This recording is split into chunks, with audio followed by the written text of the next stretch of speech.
There is a place on the open prairie of eastern South Dakota where the flat grassland suddenly cracks open into a gorge of rose-colored stone.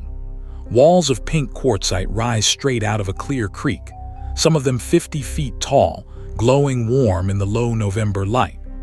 This is Palisades State Park, tucked just south of the little town of Garretson, and it hides one of the oldest and hardest rocks on the continent. In a single short walk, you can touch stone more than 1 billion years old, stand where an outlaw is said to have leaped for his life, and follow a creek that carved this whole canyon grain by grain. Come with me down into the gorge.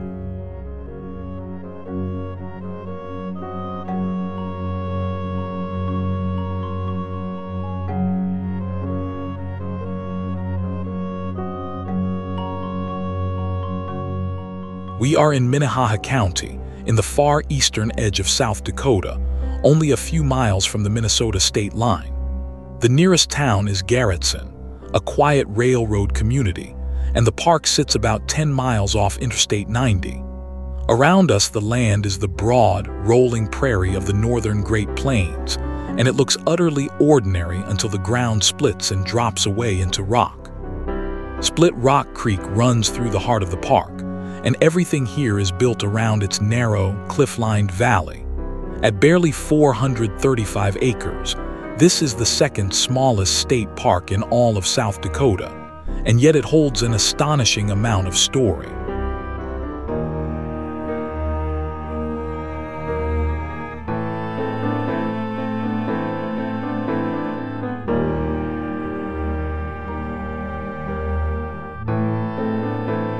The trail leaves the prairie edge and tips down toward the water almost at once. As we descend, the walls close in on either side, and the temperature seems to drop a few degrees in the shade of the stone. Under our boots, the path is firm and gritty, a mix of soil and shattered pink rock worn smooth by countless feet. The creek appears below us, running clear over ledges of the same rose stone that towers overhead. It feels less like walking into a park and more like stepping into a hidden crack in the earth.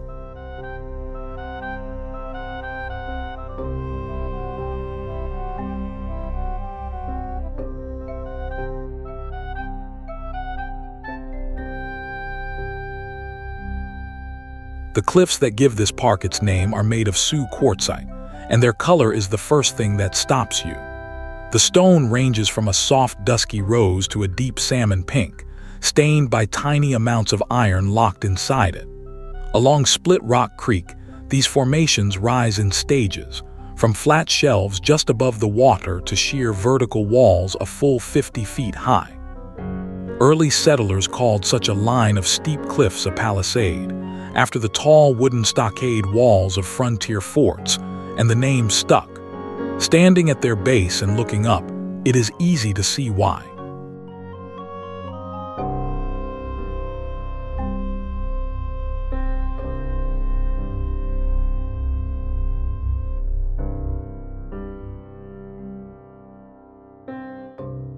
The path hugs the foot of the first great wall, and we can reach out and lay a hand flat against it.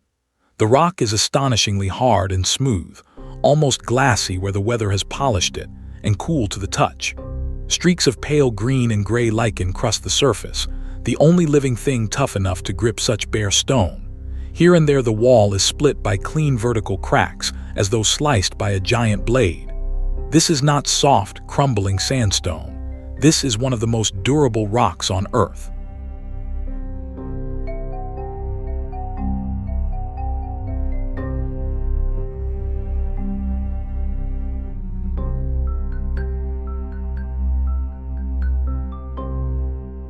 To understand this stone, we have to roll the clock back an almost unimaginable distance.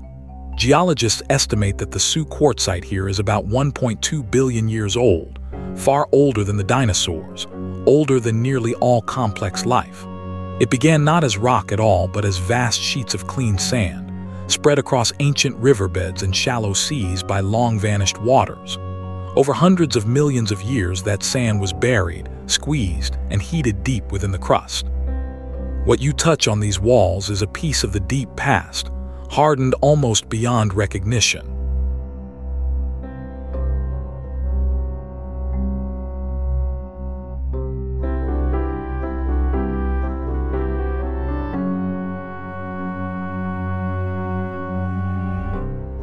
The creek at our side is the sculptor of everything around us.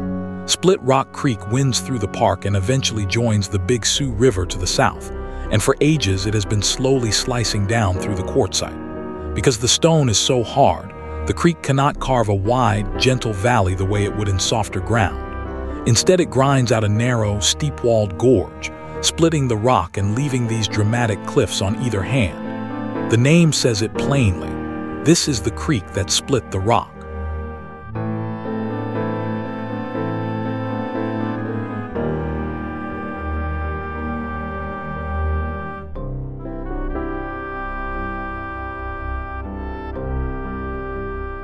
Quartzite is what happens when ordinary sandstone is pushed to its limit. Deep underground, immense heat and pressure fuse the sand grains and the natural cement between them into a single interlocking mass of quartz. The result is a rock so tightly welded that it no longer breaks around the grains but straight through them. That is why these walls resist the weather that would long ago have worn away weaker stone. The Sioux quartzite is among the hardest bedrock in the entire Midwest, and the gorge stands because of it.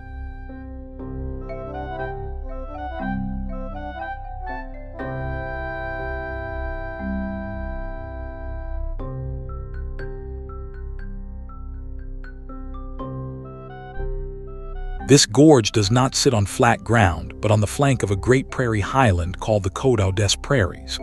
The name is French for the hills of the prairie, and it describes a broad, wedge-shaped plateau that rises above the surrounding plains of the Dakotas and Minnesota.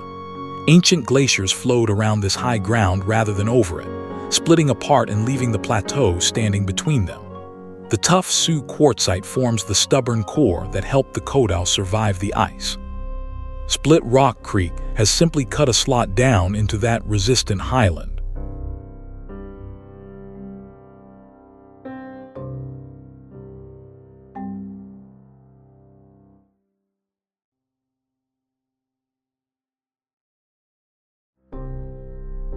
The trail lifts us up now to run along the rim, and suddenly the creek is far below, glinting between the walls.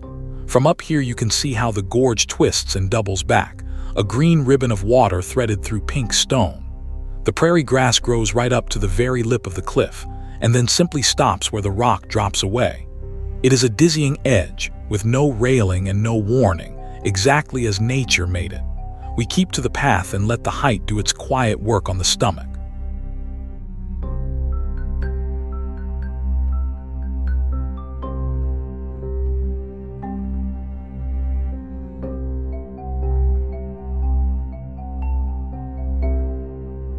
Ahead of us stand the two most famous formations in the park, known as the King and the Queen. They are a pair of tall, freestanding quartzite towers that rise dramatically above Split Rock Creek, separated from the main wall by the slow work of erosion. Generations of visitors have climbed the short trail to stand at their feet and crane their necks upward. In the right light, the two pillars really do carry a kind of royal presence, solid and unmoving above the water. They are the postcard image of Palisades, and for good reason.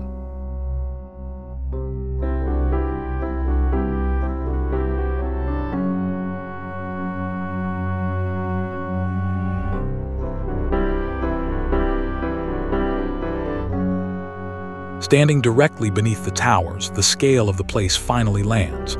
The rock faces climb sheer and unbroken far above our heads, streaked pink and gray and gold. Every ledge and seam is the record of some ancient bed of sand, tilted and frozen in stone. Down here, the sound of the creek echoes softly off the walls, and the wind that raked the prairie above is stilled. It is a natural cathedral, quiet and enormous, and it makes you speak in a lower voice.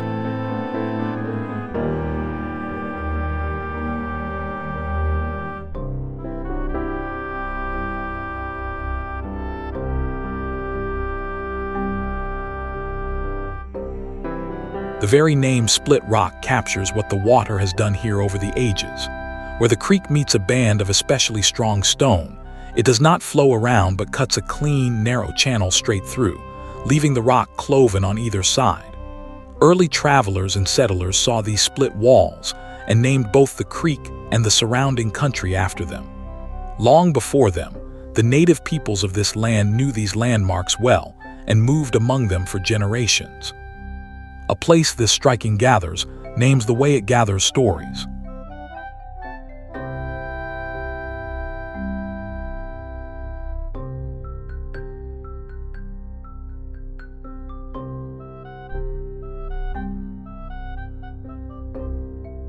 Look closely at the stone itself, and the color resolves into something subtle and beautiful. It is not one flat pink but a blend of rose, salmon, cream, and rusty red, swirling in bands across the wall. That warmth comes from traces of iron minerals scattered through the quartz, painting the rock as it formed. Because the quartzite is so hard and takes such a fine polish, it has long been prized as a building and paving stone across the region. Yet nothing quarried and squared into a wall matches the raw stone standing here in the gorge.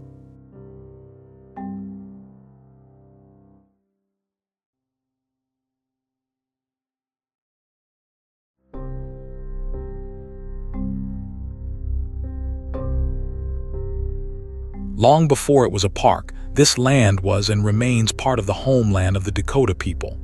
The very rock beneath our feet carries their name, for the Sioux quartzite is called after the Dakota and their relatives, whom early Europeans knew as the Sioux.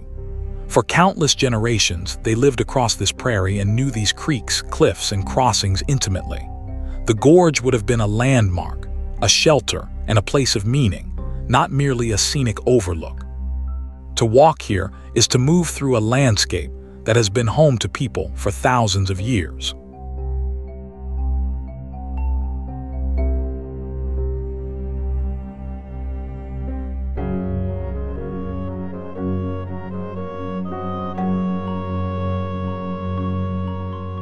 Hidden within these ancient rocks is a softer treasure of deep importance. Layered among the hard quartzite are seams of catlinite, a smooth red stone better known as pipestone. For many native peoples, this red stone is sacred, carved into the bowls of ceremonial pipes used in prayer and council. The famous quarries lie a short distance east, across the line in Minnesota, but the same precious layer runs through this quartzite country. It is a reminder that these hills gave not only shelter and stone, but something held holy.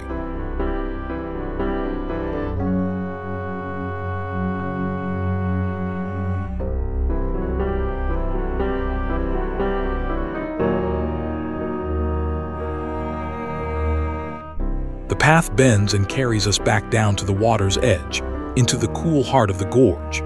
Here the creek slides in sheets over flat shelves of quartzite, so clear you can count the pebbles on its bed. Small pools gather in the hollows, catching the reflection of the pink walls above. In warmer months, this is a place of dragonflies and darting minnows, but in late November it lies still and glassy under a low sun. We follow the water quietly, letting the canyon lead the way.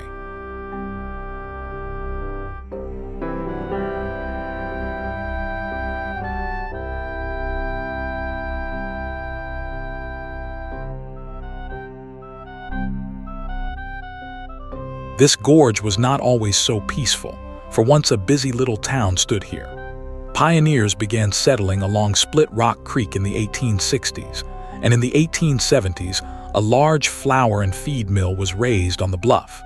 The rushing creek turned a great water wheel that ground the settlers' grain, and a village called Palisades grew up around the mill. For a time, it bustled with hope, even chasing a brief rumor of silver in the rock downstream. The stone walls that framed all that ambition still stand, long outlasting the town.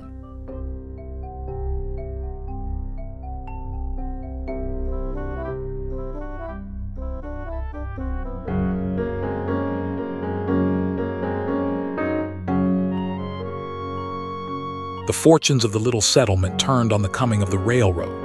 In 1889, the tracks reached this country and made a junction at a new town site that took the name Garretson, drawing people and business a short way north. The village of Palisades faded as its neighbors rose, and the mill era slowly came to a close. Meanwhile, the extraordinary hardness of the Sioux quartzite made it a valued stone for building and paving far and wide. The same rock that had drawn a mill now drew quarrymen instead.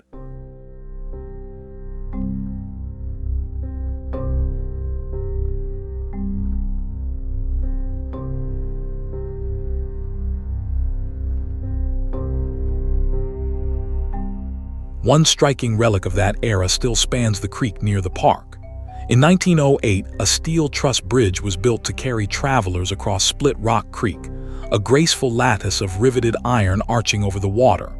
It has stood for well over a century and is now listed on the National Register of Historic Places. Crossing near it, you feel the layers of time stacked in this small valley, the ancient rock, the vanished mill town, and the old iron bridge all together. Each generation left its mark on the same narrow gorge.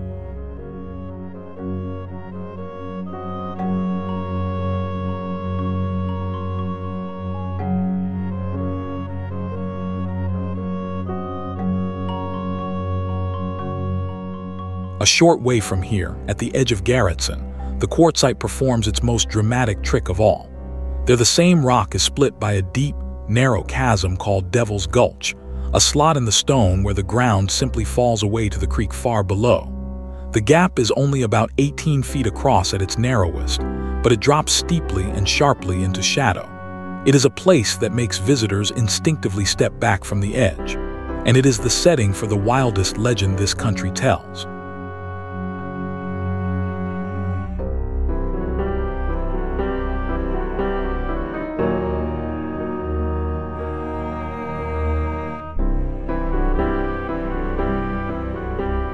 The story belongs to Jesse James, the most famous outlaw of the American frontier.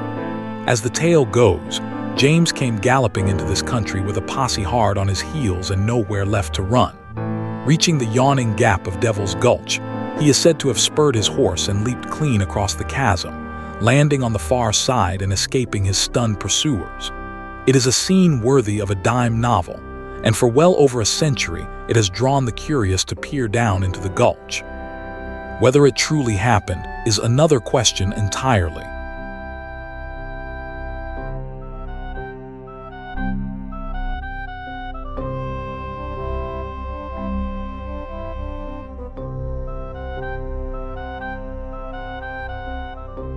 The legend hangs on a real and dramatic event. In September of 1876, the James and Younger gang rode into Northfield, Minnesota, to rob the First National Bank in broad daylight. The raid went badly wrong. Townspeople fought back, gang members were killed, and the survivors scattered west across the countryside with posses in pursuit. The Younger brothers were caught, but Frank and Jesse James are said to have escaped westward into Dakota territory. It was during that desperate flight, the story claims, that Jesse made his famous jump at Devil's Gulch.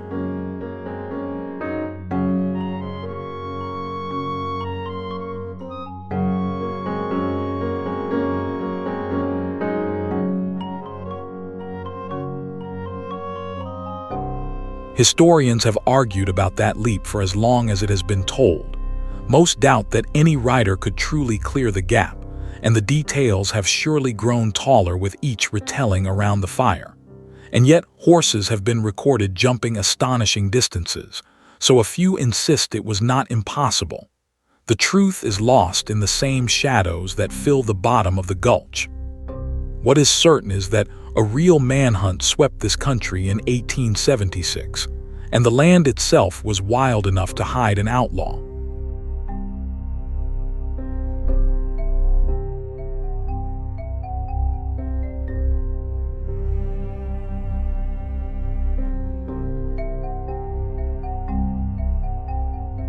Leaving the legends aside, the gorge is very much alive. Between the bare walls, pockets of soil hold hardy trees and shrubs, and the prairie grasses lean in from above. The mix of sunlit cliff, shaded hollow, cool water, and open grassland packs many small worlds into a short distance. It is this variety of habitat, crammed into a narrow valley, that makes the place so rich. Watch the ledges and the water as we walk, and the canyon begins to reveal its residents.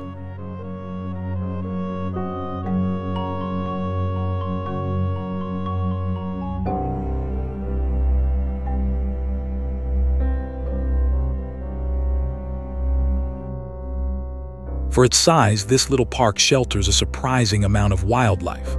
White-tailed deer step down to the creek at dawn, beavers work the quieter stretches of water, and wild turkeys move through the brush along the trail. Overhead, hawks ride the updrafts above the cliffs, while woodpeckers, cardinals, and meadowlarks fill the air with sound. In the creek itself swim northern pike, walleye, catfish, and bass, drawing anglers to the pools below the walls. The gorge is a small oasis of life pressed into the wide, dry prairie.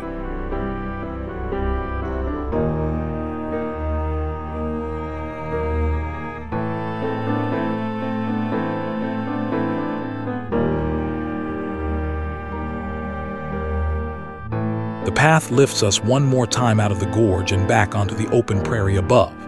The change is sudden and total.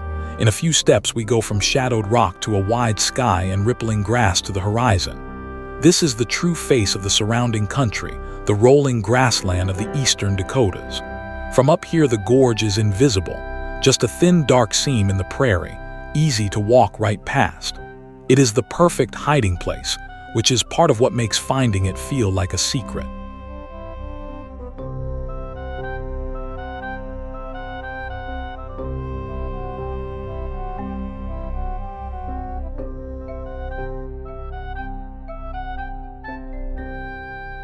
Those hard, sheer walls have made Palisades a magnet for one particular crowd. Rock climbers travel from across the region to test themselves against the Quartzite cliffs, drawn by the solid stone and the clean vertical faces.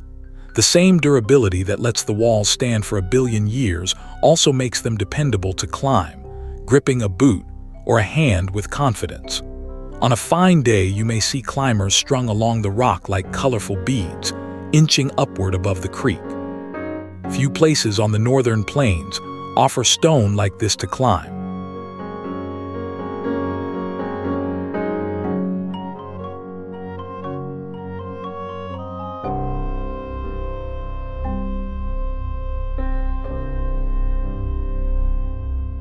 For all its wonder, this gorge became a protected park only fairly recently. The seed was a gift of land from a local woman named Winona Lyon, who wished to see the beauty of the place preserved. The state gathered the surrounding acres and formally established Palisades as a South Dakota State Park in 1972. In more recent years, the park has grown, expanding along Split Rock Creek and adding new trails, campsites, and a welcome center. What was once a fading mill town is now a place set aside for everyone.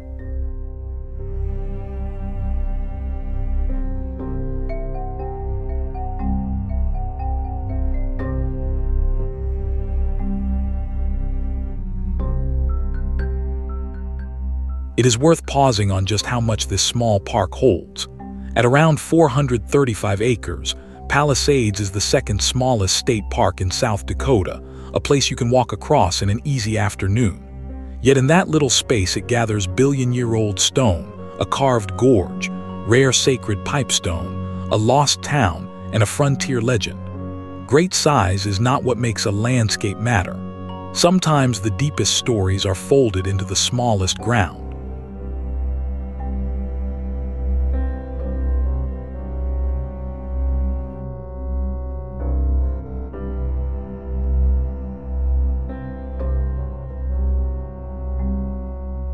As our short walk winds toward its end, the late sun sets the pink walls glowing one last time. In just over a mile, we have crossed more than 1 billion years of history and touched the lives of the Dakota, the settlers, and an outlaw on the run. Places like this endure only because people chose to notice them and set them aside.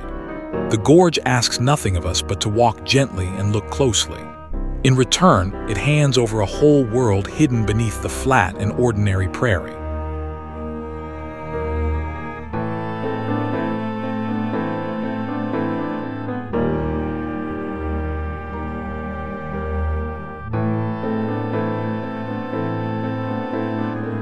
Palisades is a small crack in the plains that opens onto something vast, a canyon of rose-colored stone older than almost anything alive.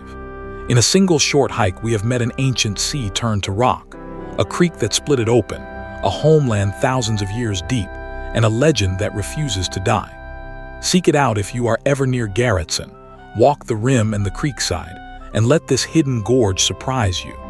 Some of the finest places on earth are the ones the prairie keeps tucked out of sight. Thank you for watching. Follow for more of the trails of the world.